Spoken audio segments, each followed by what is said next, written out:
A paz de Deus com todos. Damos glória a Deus por tudo, pois até aqui Ele nos ajudou. Afinal, no glória, você vence. No glória, você canta. No glória, você batalha. No glória, você profetiza. No glória, você é exaltado. No glória, você tem vitória. No glória, você busca o céu. No glória, você expulsa todos mal. No glória, você recebe dons dos céus. No glória, você busca comunhão. No glória, você agrada a Deus. No glória, você chama outro glória. Nunca canse de dar glórias a Deus. Deus é bom. Um ótimo final de semana a todos. Deus vos abençoe grandemente. A santa paz de Deus, querida Irmandade, queridos ouvintes do canal Graça sob Graça. Tudo bom com vocês? Sejam todos bem-vindos ao nosso canal de pregações, testemunhos e notícias concernentes à obra de Deus na congregação cristã no Brasil. Irmãos, veja bem, nós temos uma pregação aqui, irmãos, santo Deus. Palavra do culto do Jardim Mutinga, em Osasco, São Paulo. Ato dos Apóstolos, capítulo 13. Irmãos Norival Zanelato Júnior. É o irmão que estava afastado há 20 anos. E Deus ali, ele ficou na presença de Deus, não deixou esse Deus por nada. Ficou ali, aguardando o momento da sua vitória. Foi reconduzido ao ministério e olha só que pregação linda, poder de Deus na vida de cada um de nós. Irmãos, é gratificante servir a Deus na terra.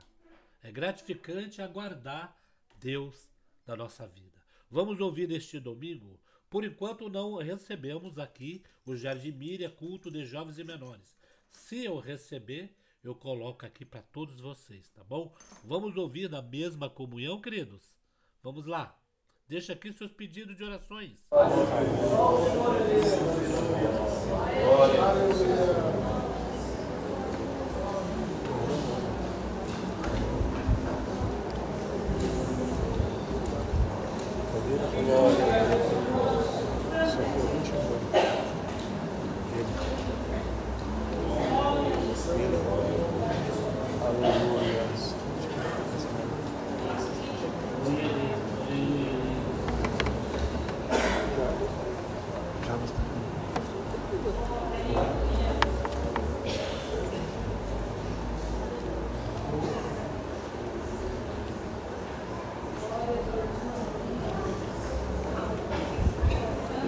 Pregar a palavra é uma honra, querida Irmandade. É uma dádiva santa. Vamos ler Atos dos Apóstolos, no capítulo 13. Glória a Jesus. Aleluia.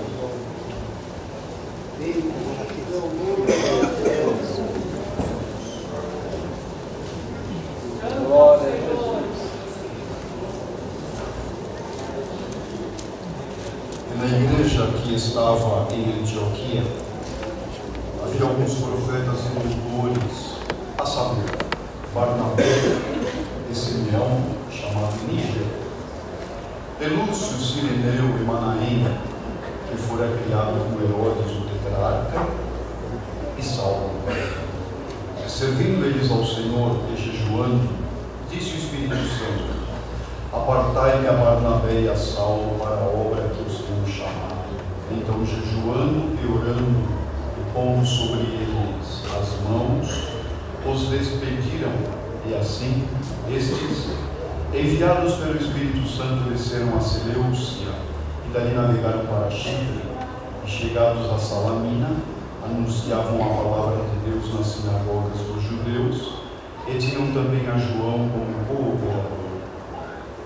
E havendo atravessado ali até Pafos, acharam um certo judeu mágico, falso profeta, chamado Bar Jesus, o qual estava com o procônsul Sérgio Paulo, varão prudente. Este, chamando a si Barnabé e Saulo, procurava muito ouvir a palavra de Deus, mas resistia-lhes Elimas, o encantador, que assim se interpreta o seu nome, procurando apartar da fé o procônsul, Todavia Saulo, que também se chama Paulo, cheio do Espírito Santo e fixando os olhos nele, disse: ó filho do diabo, cheio de todo engano e de toda malícia, inimigo de toda justiça, não cessarás de perturbar os retos caminhos do Senhor?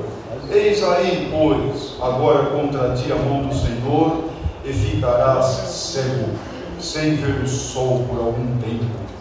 E no mesmo instante a escuridão e as trevas caíram sobre ele, e andando à roda, buscava quem o guiasse pela mão. Então o procônsul, vendo o que havia acontecido, creu, maravilhado da doutrina do Senhor. Esta é a leitura. Amém. Glória a Deus.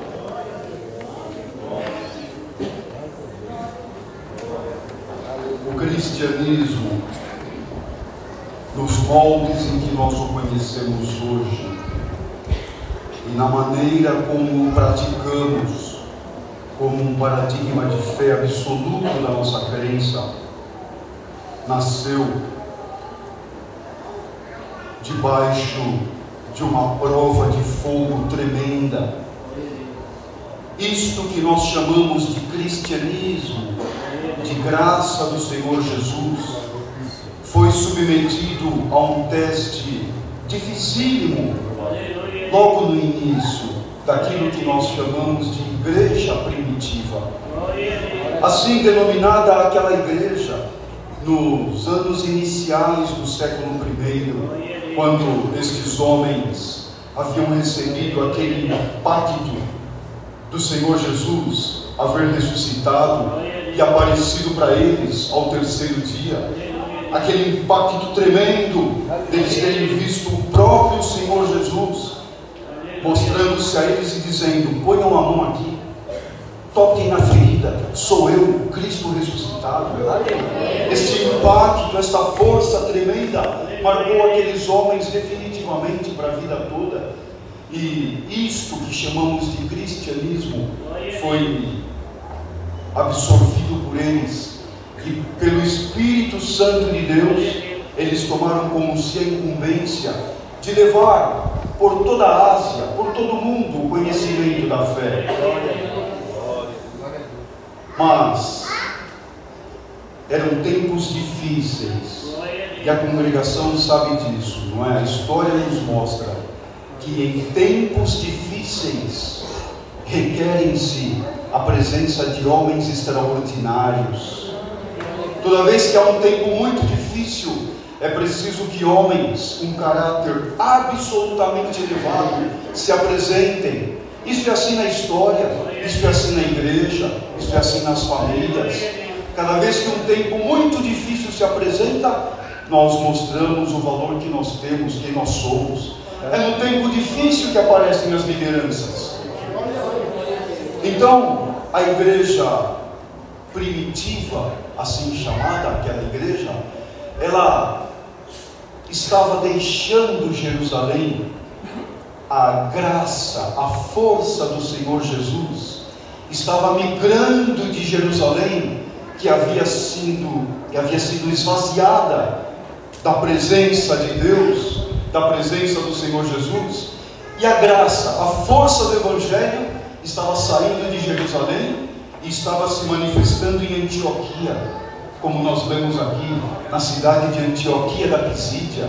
Antioquia era a capital da Seleucia, uma província do Império Romano importantíssima, e de repente em Antioquia começaram a aparecer profetas, pastores, doutores, homens cheios do Espírito Santo, uma igreja tomada de poder, de virtude, pregadores da palavra. De repente, no meio da igreja começaram a aparecer mulheres tomadas pela revelação de Deus, milagres, coisas portentosas. O que aconteceu com Antioquia? Perguntavam os cristãos. O que está acontecendo com a igreja? Qual é o sinal? Por que ela prospera desse jeito? A resposta está aqui diante dos nossos olhos. Por que Antioquia prosperava? Porque Olha o que está escrito aqui no verso 2 desta pregação. E servindo eles ao Senhor, e jejuando, e orando. Toda a igreja que jejua, que ora, todo homem que diante de uma dificuldade, põe o seu joelho no chão e diz: Senhor, o inferno se levantou, mas eu vou jejuar e vou orar. Ouve a resposta da palavra. O inferno se levantou e você vai ajoelhar-se.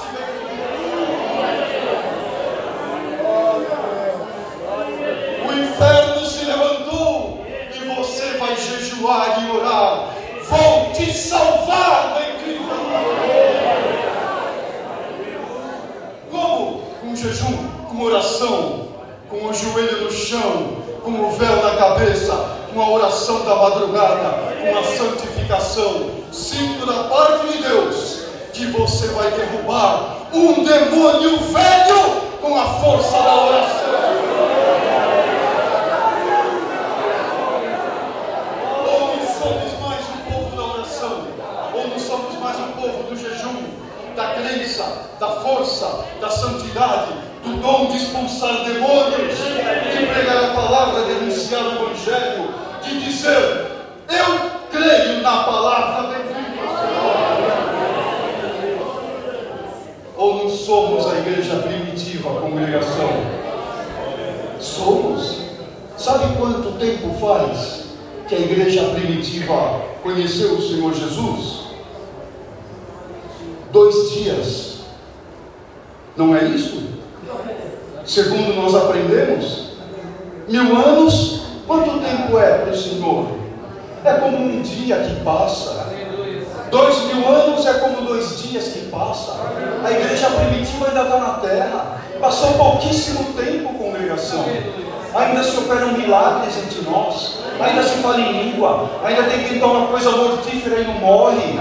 Ainda tem quem põe as mãos e o inferno levanta da sua voz. Os sinais da igreja primitiva ainda estão entre nós. Não estão, congregação, orando. Tinha um problema seríssimo na igreja. O mundo judaico queria judaizar o cristianismo. Entre os irmãos que se batizavam, uma proporção gigantesca deles eram de judeus. Afinal de contas, todos os pregadores eram judeus, com exceção de alguns que nós conhecemos a história deles. Mas todos eles eram judeus. E o judaísmo disse: nós acreditamos no Messias, nós sabemos que o Cristo era o Messias. Ora, se Jesus era o Messias, para aproximar-se da salvação que ele prometeu, o caminho é o judaísmo. Tem que se circuncidar, tem que guardar o sábado, as 613 leis dietéticas e leis morais. Ou seja, se Jesus era o Messias dos judeus, o mundo só se aproxima de Deus pelo judaísmo. Eram os judaizantes. Os irmãos se lembram o que aconteceu na grande Assembleia de Jerusalém, no ano 50, 51? Os judaizantes estavam dominando a discussão. Se não fosse a iluminação dada pelo Espírito Santo, como nós vamos ver aqui, hoje nós estávamos debaixo da mão dos judeus. Nós tínhamos que se circuncidar, nós tínhamos que guardar as leis morais, nós tínhamos que guardar o sábado, nós tínhamos que dar dízimo, porque nós iríamos estar embaixo da salvação dos judeus. Não, congregação, Paulo ensinou um detalhe importantíssimo. Disse: não, varões irmãos, o Messias de Israel, deixe eu falar uma coisa para vocês, ele não é só o Messias, ele não guarda consigo apenas a perspectiva da salvação dos judeus. Sabe quem era o Messias? Era Deus.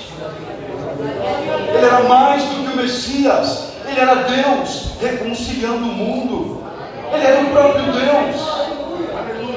Vocês observam uma coisa: o Messias não podia perdoar pecados. No Antigo Testamento, não é isso que o Messias foi prometido fazer. O Messias não tinha poder de ressuscitar. Os judeus não esperavam isso do Messias. O Messias não tinha poder. Observem isso que estou falando para a igreja. O judaísmo nunca esperou que o Messias fosse uma figura sobrenatural, além da criação humana. Se vocês forem a Israel hoje e perguntarem para um judeu, o que o Messias vai fazer a Israel? Primeira coisa que os judeus dizem: o Messias, quando ele vier, dizem os judeus, quando o Messias vier, a primeira coisa que ele vai fazer é restaurar o templo em Jerusalém. Esse é o primeiro trabalho do Messias. Por quê? Porque nós queremos voltar a sacrificar animais. Nós precisamos do perdão de Deus das nossas más obras. O Senhor Jesus não foi crucificado porque se autodenominou Messias. Não. Nunca foi essa a acusação dos judeus. O Senhor Jesus foi crucificado porque Ele disse: eu e o Pai somos um. Eu sou Deus. Quando Ele disse: eu sou o Messias enviado, os judeus disseram: outros já se apresentaram dizendo-se Messias também. Percebem, irmãos? Mas quando Ele disse: filhinhos, quem vê o Pai, quem me vê a mim, vê o Pai. Eu sou o caminho, a verdade e a vida. Pegado em pedras, apedrejem esse blasfemo. Está dizendo que Ele é Deus. Essa foi a razão da crucificação do Senhor Jesus.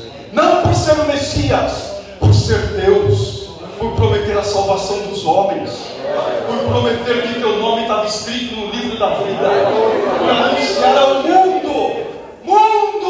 Agora, esqueçam o judaísmo, recebam a graça do vivente Filho de Deus.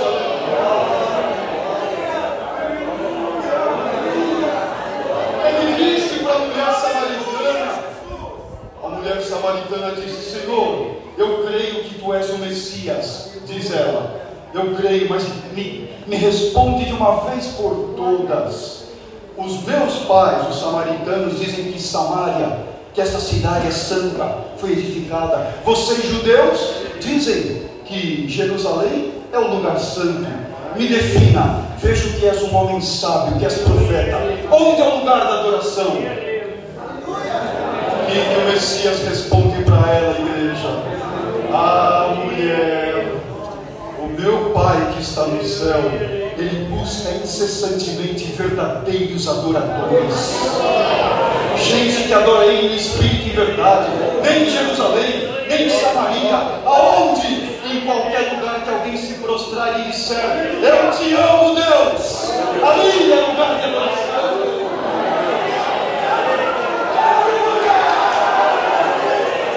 A tua casa é um lugar de adoração, a beira da tua cama, do teu barraco.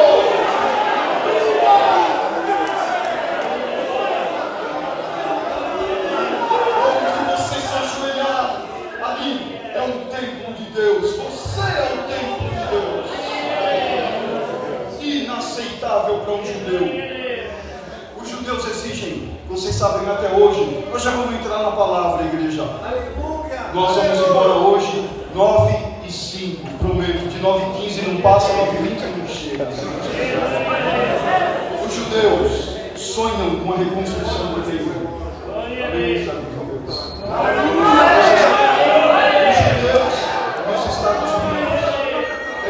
Essa presença é santa, igreja. Se vocês estão sentindo o Espírito de Deus, eu também sinto, aleluia.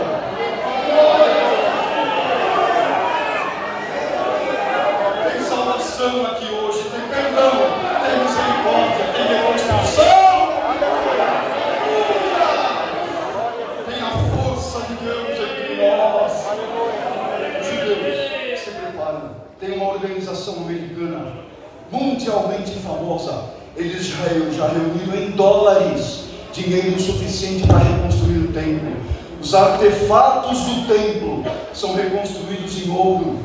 eles já têm dinheiro suficiente para reconstruir com ouro puro, porque estão em expectativa. Quando o Messias voltar, nós vamos reconstruir Jerusalém, e o mundo inteiro, se quiser se aproximar do Deus de Israel, tem que vir a Jerusalém.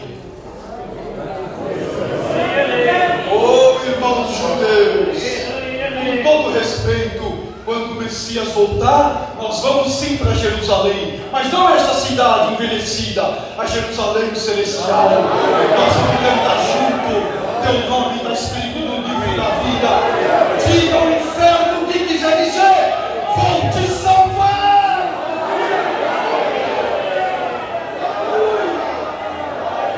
Você vai cantar o hino que nunca foi cantado. Dá um glória de alegria na presença de Deus. Vou te salvar.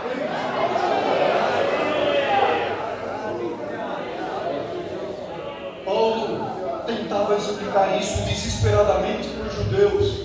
Irmãos judeus, o Messias não veio aqui para restaurar segundo a expectativa dos judeus, até hoje.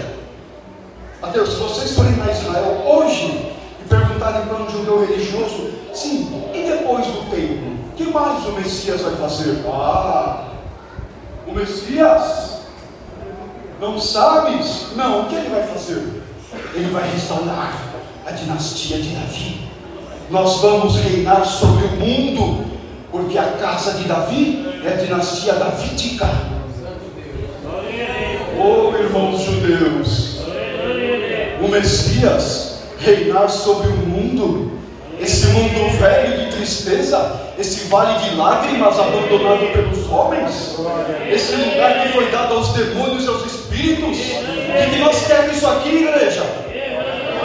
E que nós falem a verdade, que queremos para este mundo. Ou você é um homem cheio de ilusão, ou você é uma mulher cheia de sonhos na cabeça, ou você ainda olha para esse mundo atraída pelo mundo, pelas coisas, pelos sonhos, ou você ainda está envaidecida pelo mundo.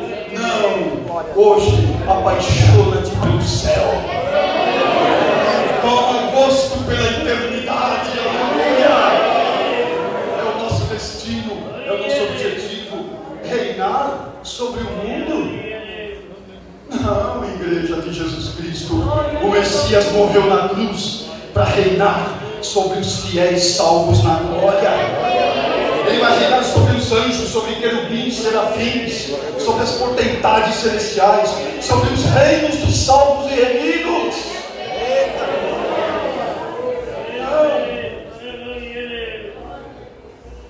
É porque eles mencionam, uma vez eu conversando, discutindo com os judeus em Israel, ele foi avidamente e abriu o livro de Zacarias, não me recordo o capítulo, tem uma passagem lá que diz assim: porque naqueles dias, diz o Senhor, 10 homens de diferentes nações pegarão na orla do vestido de um judeu e dirão: leve-me convosco, porque sabemos que Deus está no vosso meio. Viu, disse o judeu para mim, está vendo? As nações vão pegar na orla de um judeu e vão dizer: leve-me comigo, porque eu ouvi dizer que Deus é com vocês. Qual é a resposta? Isso já aconteceu, meu irmão judeu. Passou por aqui um homem saído da velha e empoeirada Nazaré, deixou a carpintaria do seu pai e desceu em direção a Judá.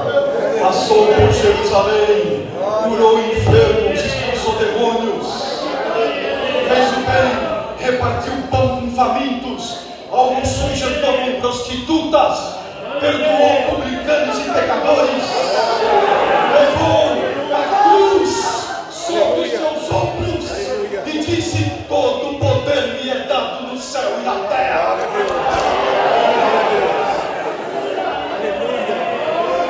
Esse é o judeu que a gente pega pela orla dele e fala: Senhor Jesus, me leva junto com o Senhor. Aleluia. Pega na orla do teu Senhor hoje. Eu sinto isso, igreja. Tem misericórdia do Senhor nesta multidão hoje.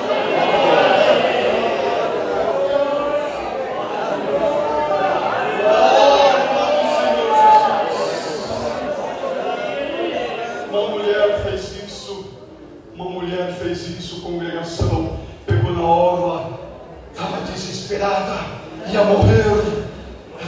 desesperada e ouvi dizer: o profeta de Nazaré, coincidentemente, vai passar pela tua cidade. Impossível, disse alguém. Você já viu no redor dele como a multidão se desespera? Não. Nenhum desespero daquela multidão chegava perto do desespero daquela mulher. Nós aprendemos isso, não é, igreja? A prova, a dor, o sofrimento faz nós tentar chegar mais perto dele. Desesperadamente se aproximar dele. Ela toca na orla. Glórias a Jesus. Sabe quem fez isso? Um anjo. O anjo que a acompanhava, creia nisso, não é fantasia. O anjo que acompanhava ela disse: se você não fizer hoje, nunca mais você vai ver o Senhor Jesus. E empurrava ela desesperadamente. Aleluia, aleluia. Vou pôr um anjo no teu caminho para te ajudar. Alguém vai atravessar o teu caminho para te ajudar. Aceita, recebe. Fui eu que mandei.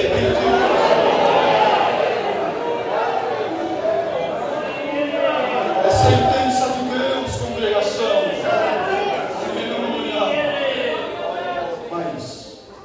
Os enviados de Deus, primeira característica deles: eles são discretos, eles não chamam atenção, eles não tocam trombetas, eles não publicam no jornal, eles são discretíssimos. Você às vezes não dá nem valor para ele. Deus mandou pela palavra, mas esse daqui, sim, esse daí, que não tem nada para te chamar atenção, ele só tem o céu aberto para te ajudar.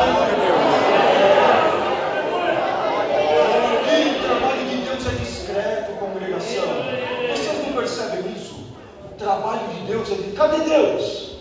Onde está Deus? Aleluia. Não se ouve falar dele? Não se vê o manifestar de Deus? Prega-se Deus todos os dias, em todas as religiões. Cadê Deus?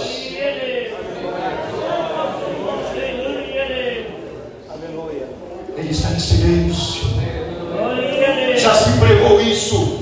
Deus não é Deus de espetáculo, de fantasias, de narcisismos.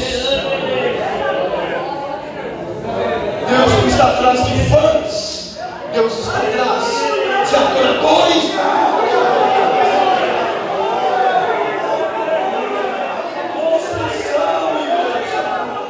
Ele é Deus, Ele é Senhor. O assunto dele é com a alma, é com o teu espírito, é no silêncio da madrugada. Aleluia!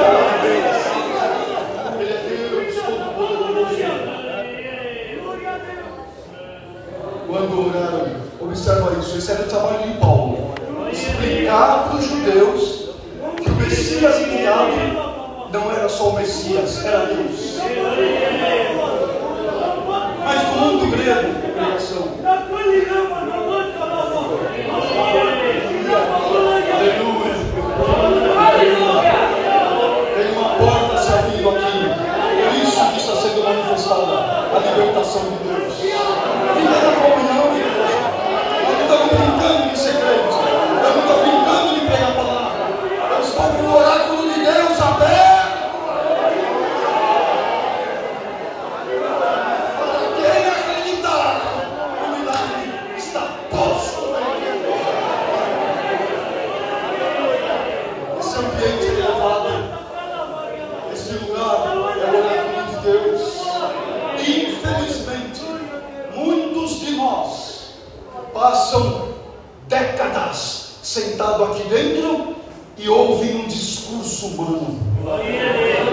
Infelizmente, meus irmãos, cantam mecanicamente, ajoelham e deixam o Espírito sair voando pela cidade.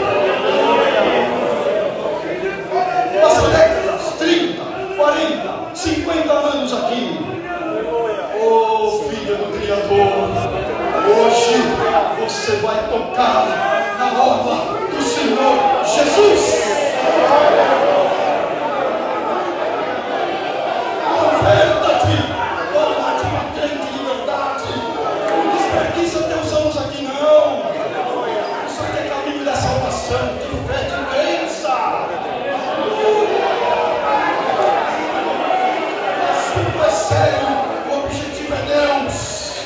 Oh, congregação, vamos acordar para a eternidade.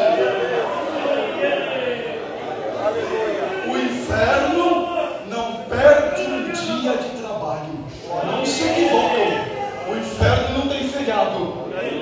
Não percam de vista isso. O inferno está olhando todos nós de perto. Aleluia. Daquele último servo de Deus, de cabeça branca, sentadinho lá atrás. Aleluia. A esse que está aqui na frente, o inferno quer devorar todos. Aleluia. Ouve a palavra. Inferno, esses eu comprei, bendito.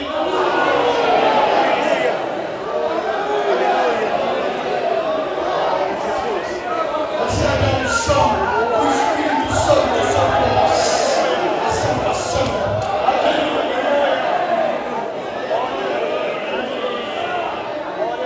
Aleluia. Não estou chamando a tua atenção, estou apenas te convidando. Vamos caminhar um caminho mais elevado, mais santo.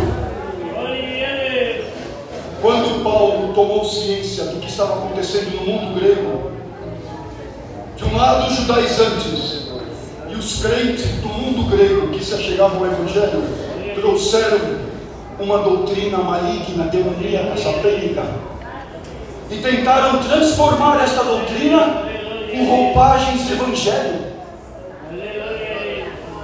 Isso não dá certo, igreja. Toda vez que alguém pega um costume maligno e tenta embalá-lo com roupas de evangelho e santidade, o Espírito Santo diz: não, não, não, aqui não. Ou é evangelho santo, ou eu te repreendo no nome de Jesus.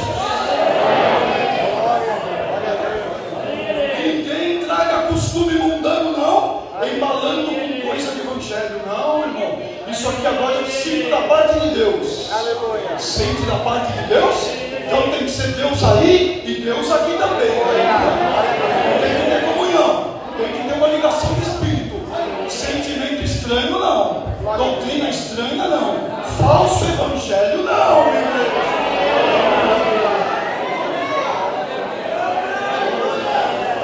O evangelho que salva é esse aqui, ó, o evangelho da oração, do jejum, da consagração, do sofrimento, lágrima no chão, em igreja, do desprezo, da humilhação, de ficar afastado muitos anos e não sair da presença de Deus, de chorar, de pedir misericórdia, clemência, me ajuda, me guarda. O caminho do céu é apertado, é estreito. Se te oferecerem um caminho largo, repreende no nome do Senhor Jesus.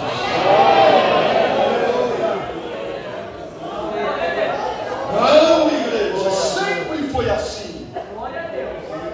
Sempre foi de dor, de lágrima, de custo, de sofrimento.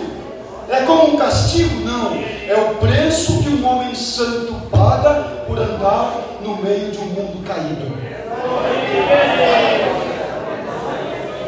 Vai ter vantagem? Vai ser bom? Tua vida vai melhorar? Está tudo em ordem? Mas foge um pouquinho da verdade, não aceita. Irmão do céu, mas não é que é mentira, é uma coisa. Não, igreja. Ou é a verdade absoluta, ou não é. Não, igreja. Se você tem que desviar um pouquinho para lá, desvia não. Fica aqui, que depois o preço vai ser muito caro para você pagar. Não sai da santidade, fica na verdade. Aleluia. Na pobreza, mas em caminho do céu. Aleluia. Em direção à vida eterna. O movimento greco-romano trouxe para dentro do cristianismo cristianismo, o gnosticismo pagão. Vejam isso, igreja. Movimento gnóstico. Não vamos entrar nisso, não vale a pena, esse ambiente é santo. Mas os gregos, eles tinham acesso a filosofias e conhecimentos milenares que acessavam desde o tempo do Velho Egito. O mundo pagão, o mundo caído é vasto. O conhecimento dos mundos espirituais trazido pelo querubim caído é vastíssimo. E ele torna homens poderosíssimos, com grande conhecimento do seu ser, travestidos de seres de luz. Glória a Deus.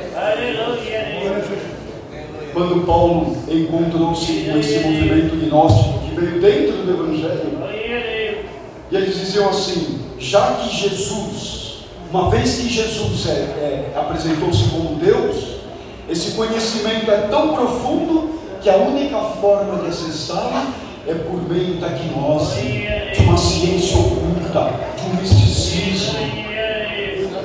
O apóstolo Paulo falou: não, varões irmãos, muito pelo contrário.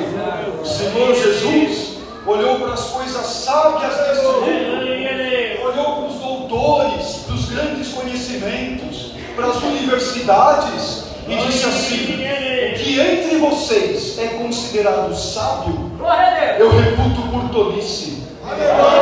Que loucura!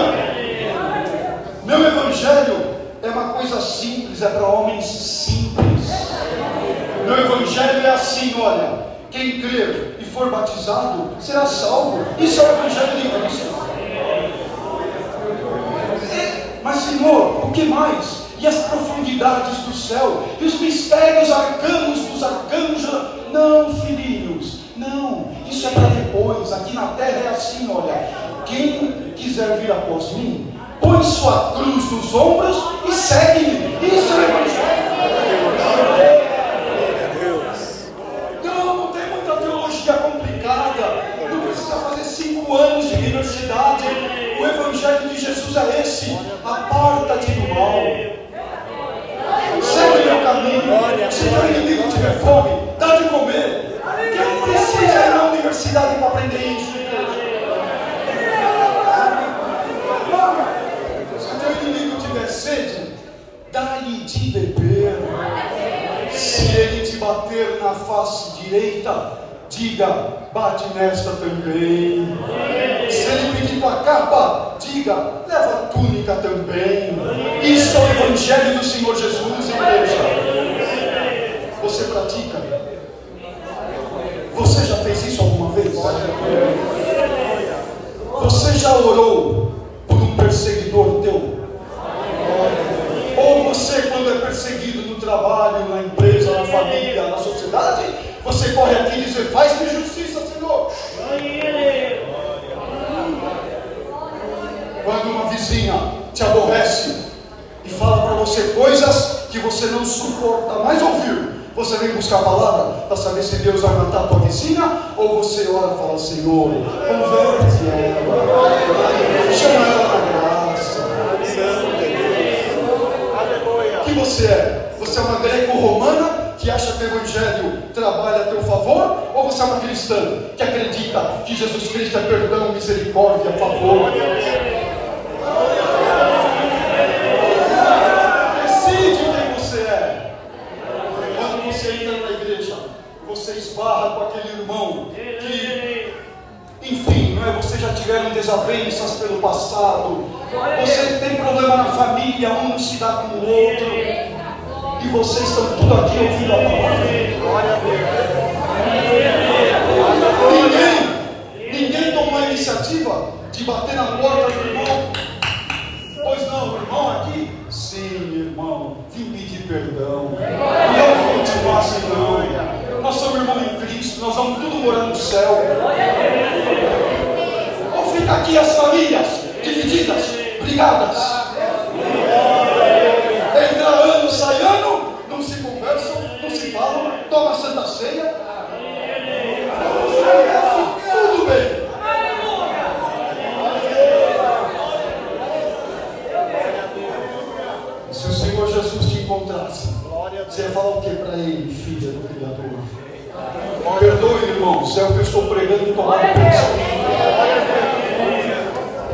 conserta a tua casa, conserta a tua família, conserta as tuas amizades. Onde já se viu músico que não conversa com músico? Porteiro com inimizade com porteiro? Organista que não fala com organista? Hoje é o dia dela tocar, nem vou na igreja.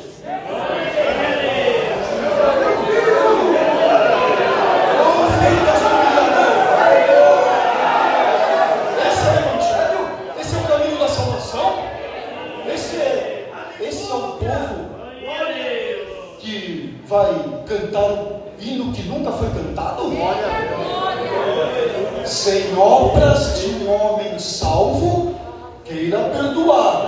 Parece-me que a tua situação não é muito boa, não. Ah, mas obras não salvam. Quer entrar nessa discussão? Pena que o horário não dá, senão você conversar sobre obras.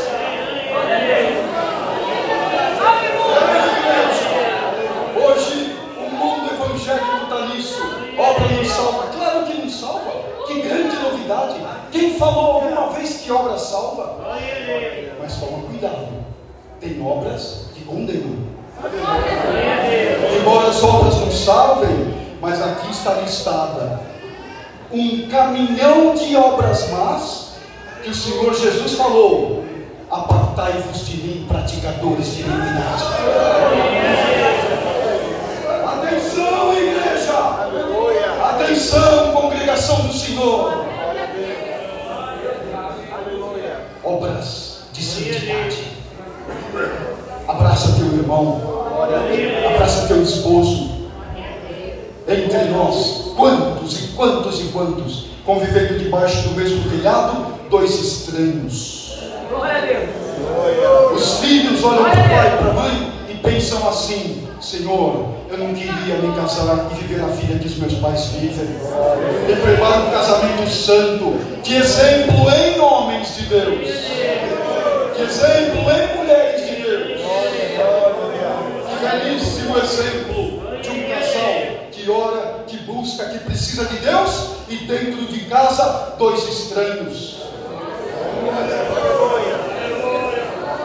Como você ora? O que você pede de joelho? E você, mulher de Deus? Quando você ora: Senhor, apresento os enfermos, os necessitados, o ministério, e o teu esposo? Não está na tua oração? Ei, irmão, a tua esposa. Irmão, não entra nesse assunto. Se conhecesse a minha esposa, sim. O Senhor Jesus a conhece. Aleluia. Deixa eu te contar uma coisa que você se esqueceu. Se por tua causa a tua esposa não chegar no céu, a tua entrada no céu está comprometida.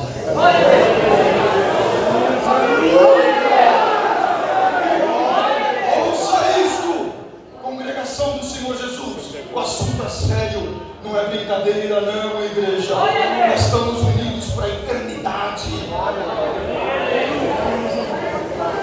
Abraça, ama.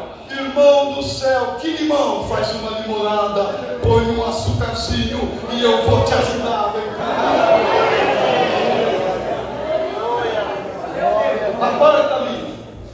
Aparta-me, diz o Senhor, a Saulo e Barnabé, que eu tenho uma obra tremenda para fazer com Saulo. Por que Saulo? Observa isso, igreja. Observe isso. Quase 1000 anos antes, 600 anos antes do mundo grego conhecer o Evangelho, o Senhor Jesus tinha tomado uma providência. O próprio Deus tinha tomado uma providência, porque o mundo falava uma multiformidade de línguas.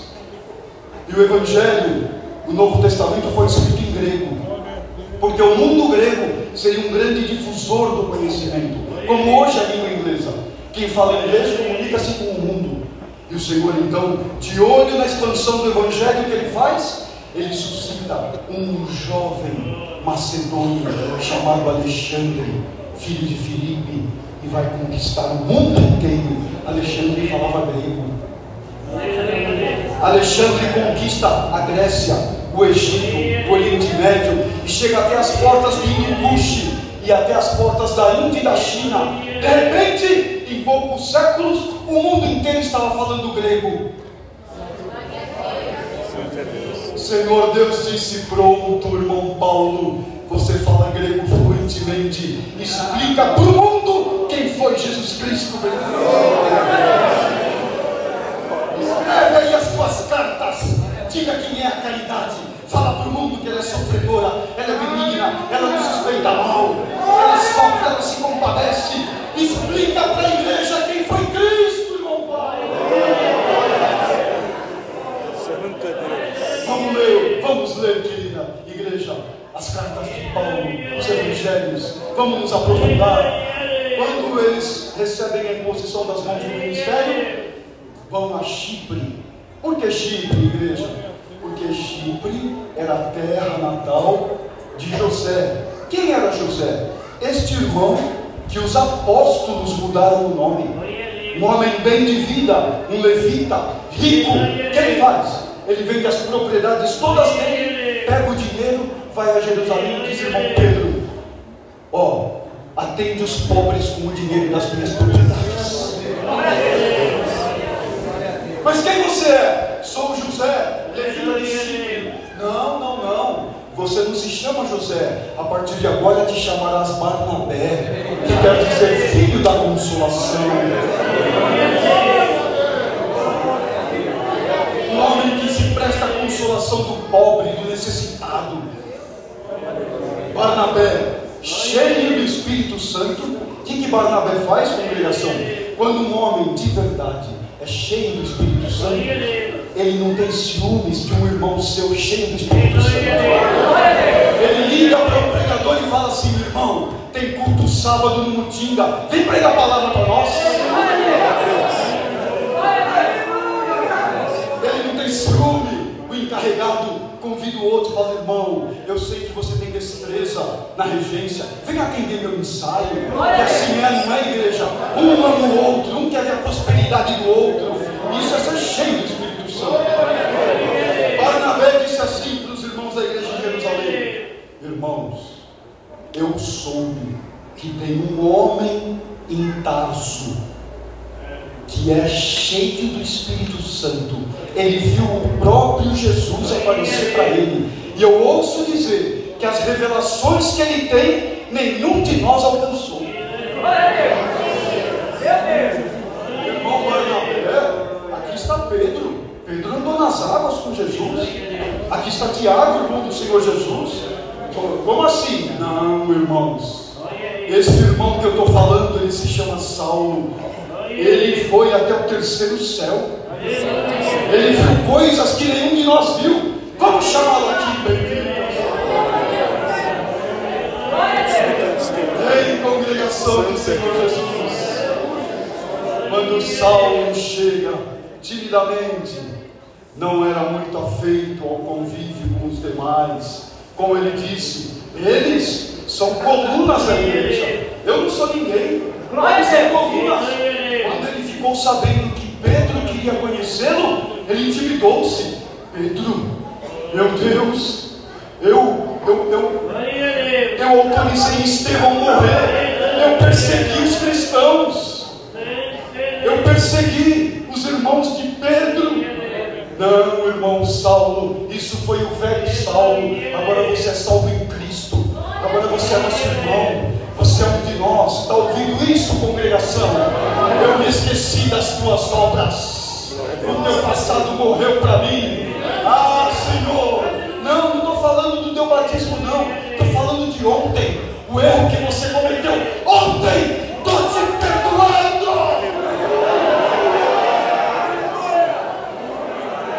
Estou renovando esta congregação. Vem tomar Santa Ceia com a consciência limpa. Vou limpar os teus vestidos, bendito.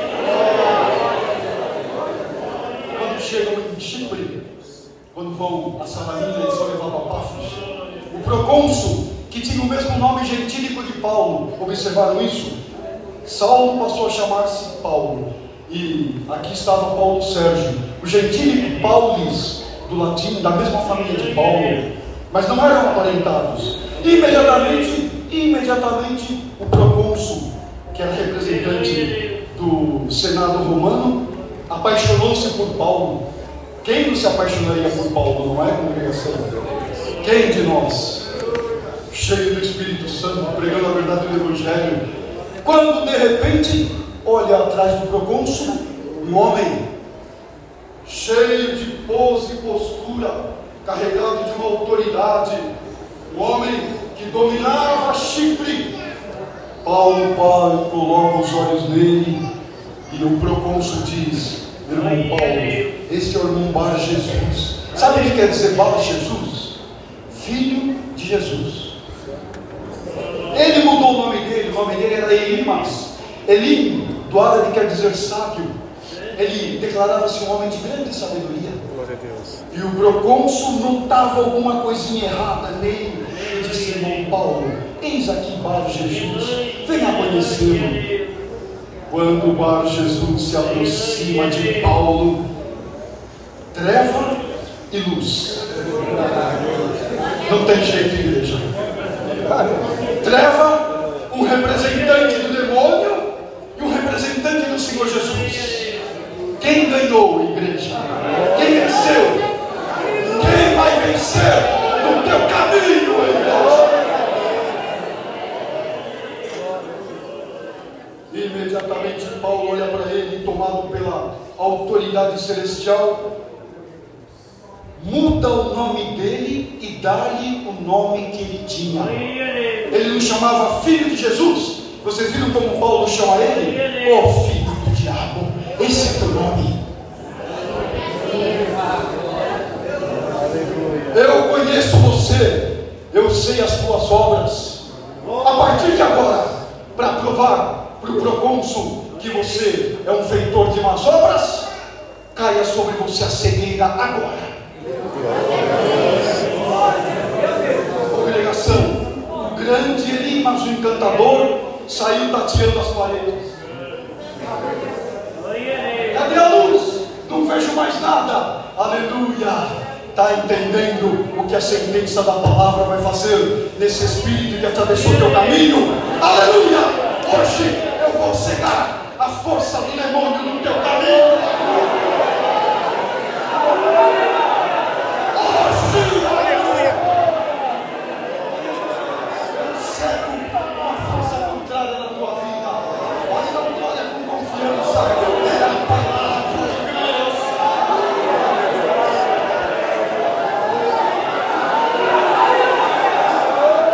Vou cegar a fúria maligna na tua vida, na tua casa, no teu trabalho, nos teus caminhos, no teu casamento.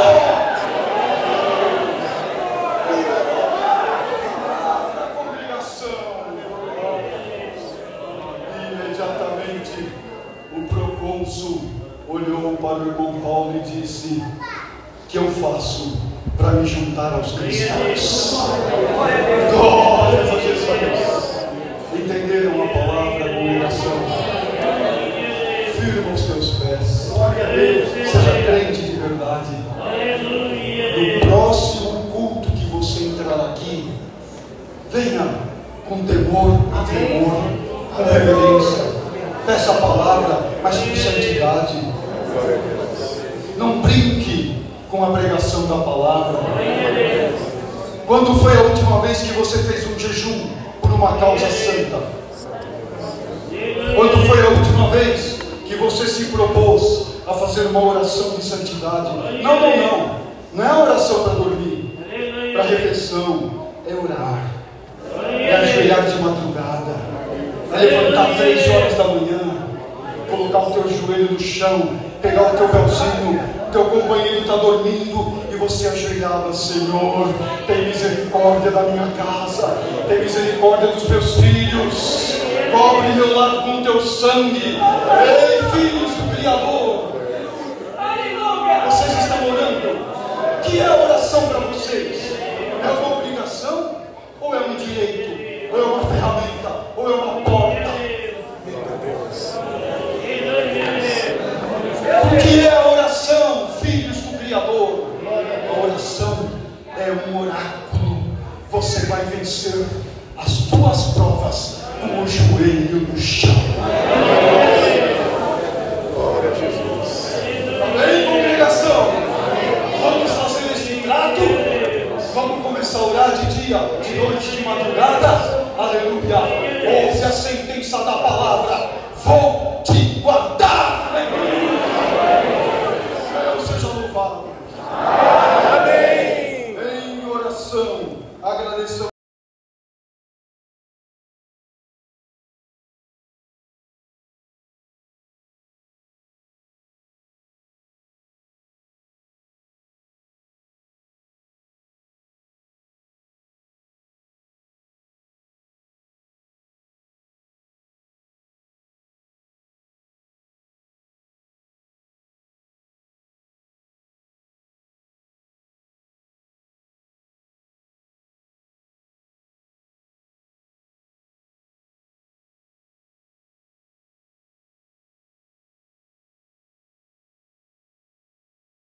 Santo Deus, que culto glorioso, né, irmão? Santo Deus.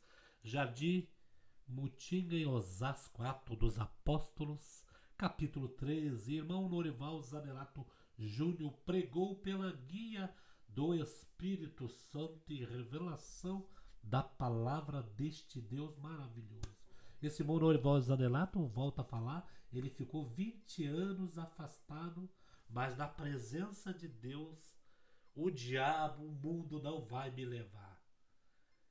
Esperou com paciência no Senhor e está aí pregando essa linda palavra.